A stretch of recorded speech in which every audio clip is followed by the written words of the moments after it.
All right, this is my episode. Welcome back to Buzzcast. I'm excited because I don't usually lead episodes, but I get to lead this one.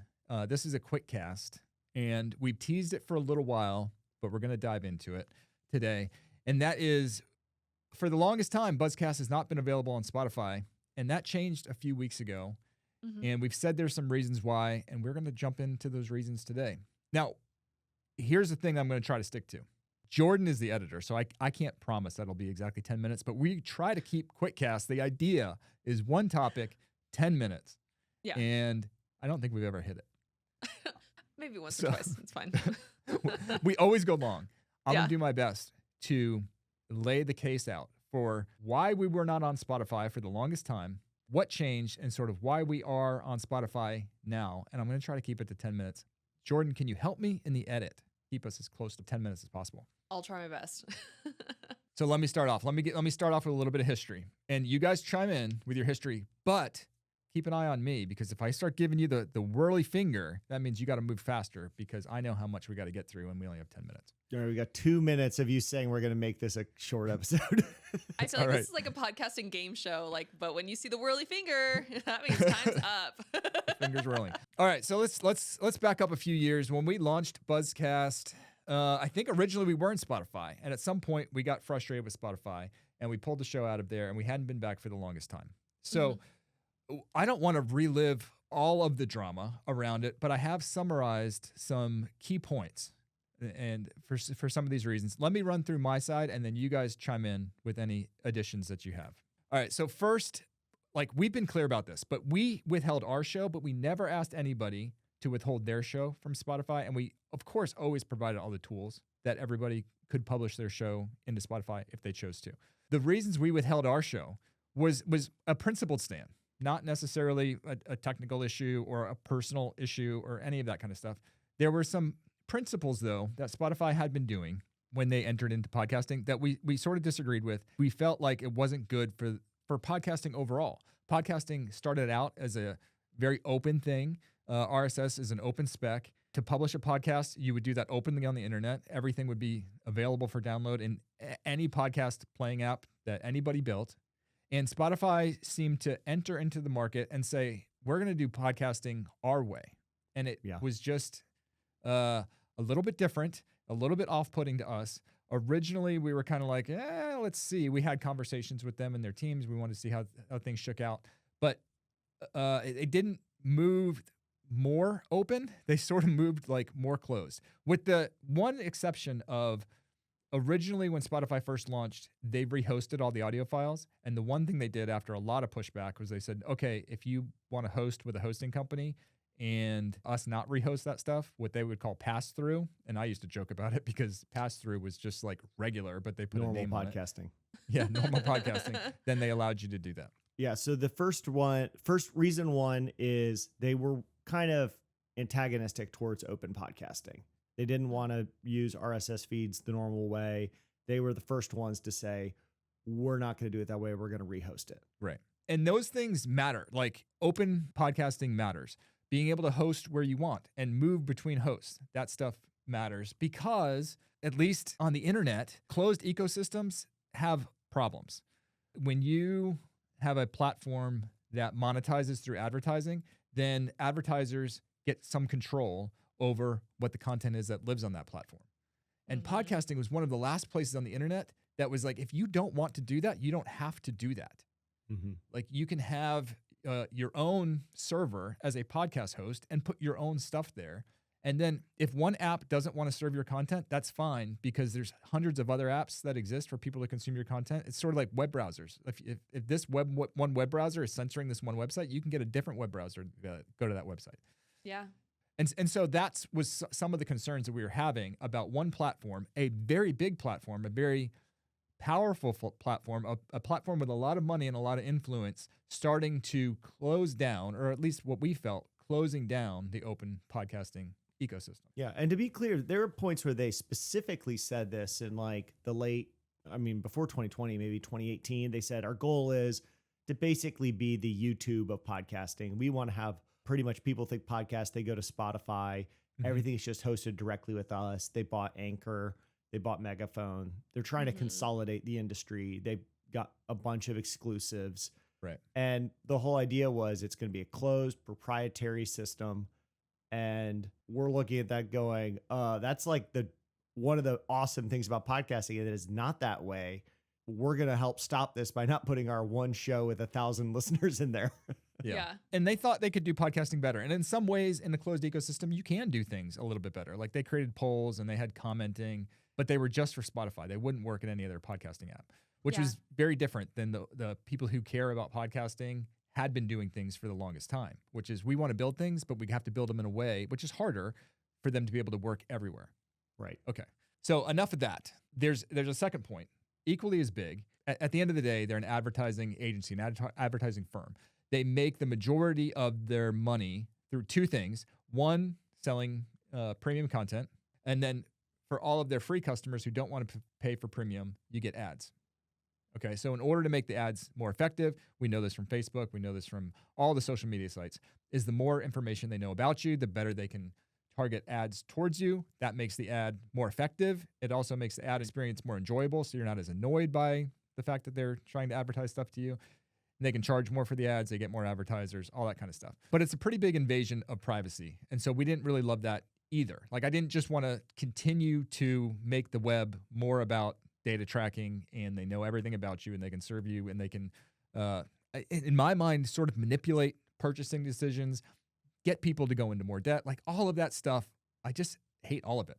And so I don't hate Spotify, but I don't love that stuff. I don't love like contributing, like the fact that we're creating content, we're using our creative skills and talents and teaching stuff that we know, and then putting it in an environment where those same people who go to consume the stuff that we're creating, hopefully for their benefit, are then manipulated based on their purchasing decisions to maybe buy more stuff or buy different stuff or whatever. Like, I don't love that idea.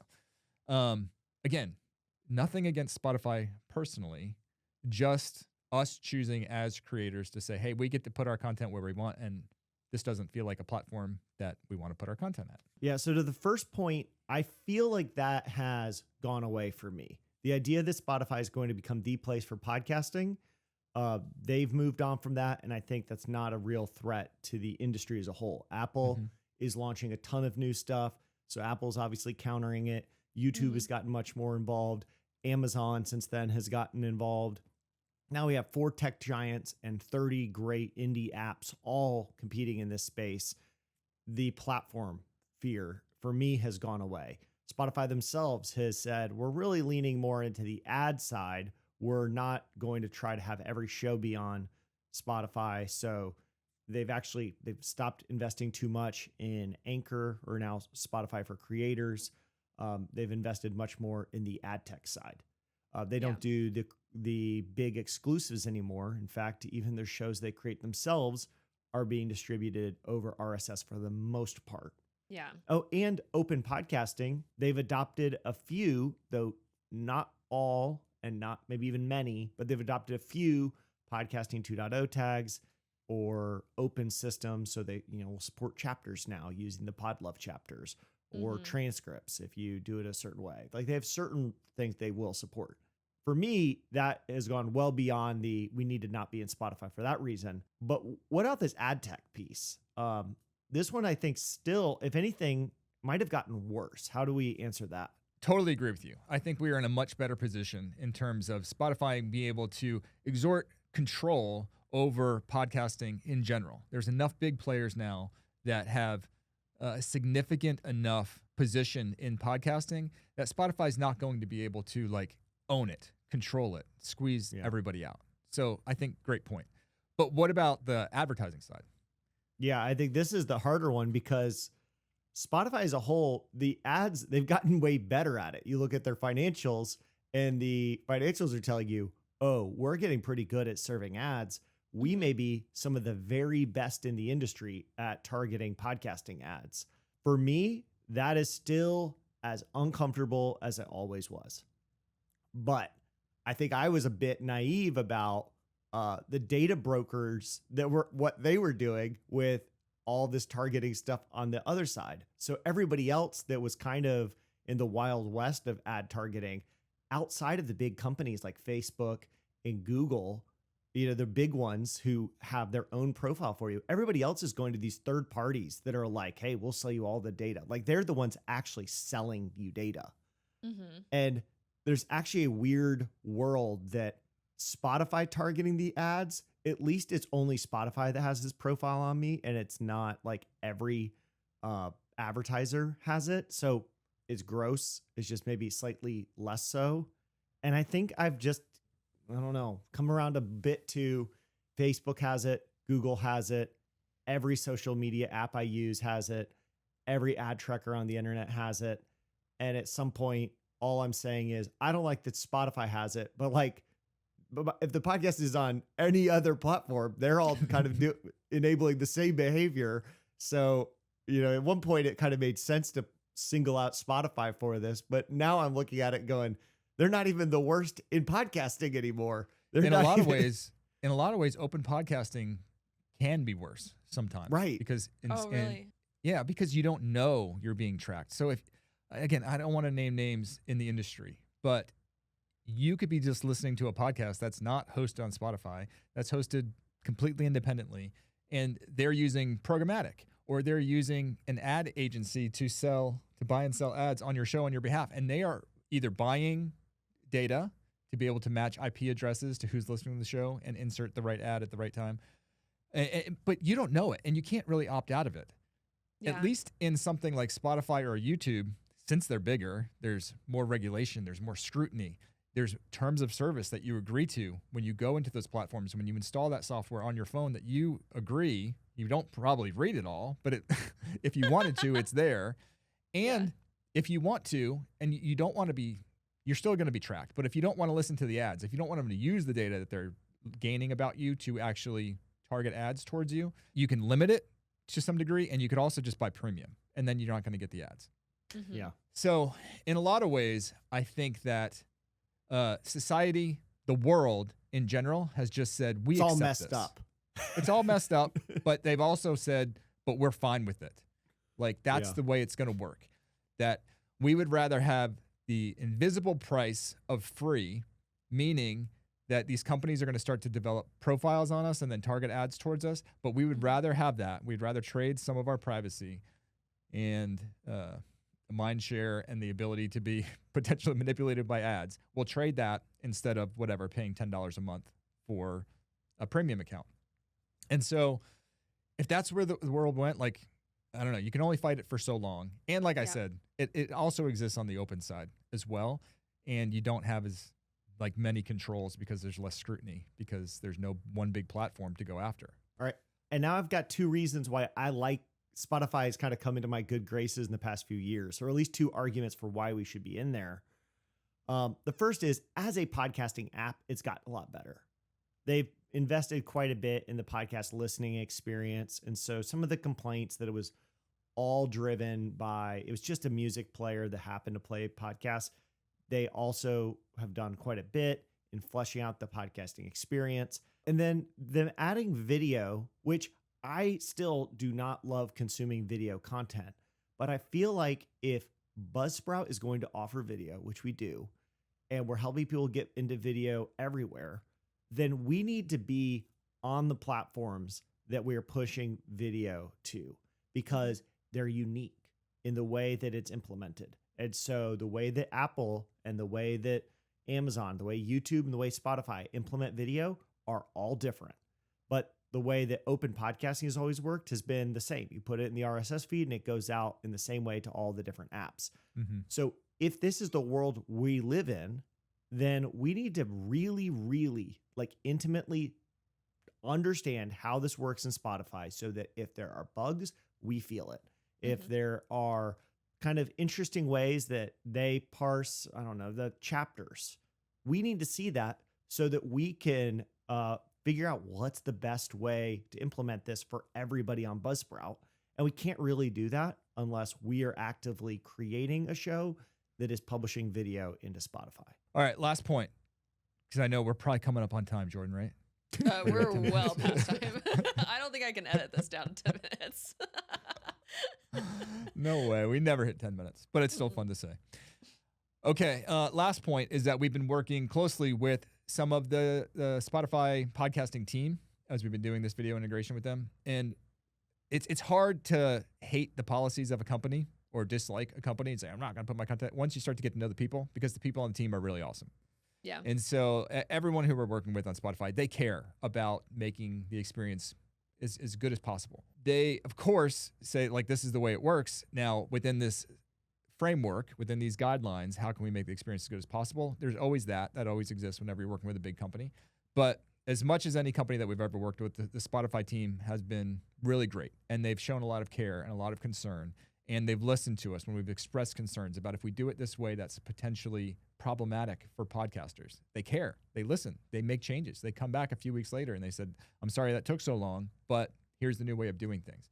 The biggest thing, most recently, is they're working with us to give us a way of, if you publish video content into Spotify, it would break your RSS feed, and there'd be no good way for you to be able to like back that out and get back on RSS if you decided you didn't want to do video anymore or you wanted to switch podcast hosts.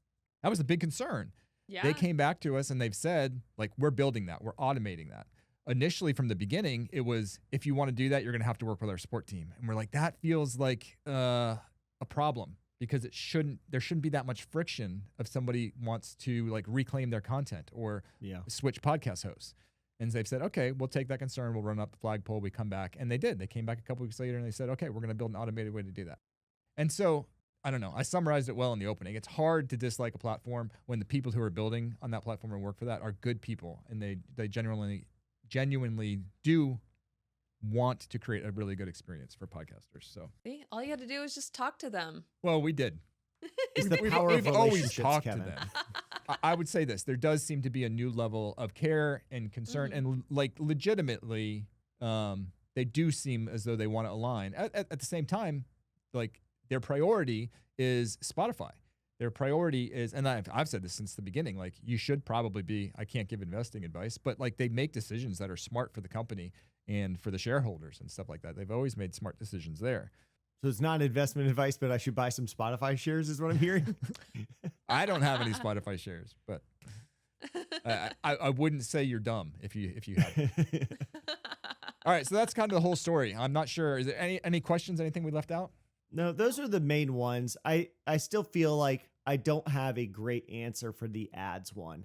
I think it's just that over time, I think that concern is kind of drowned out by that same concern is everywhere else on the internet, and I don't see a good way to escape it.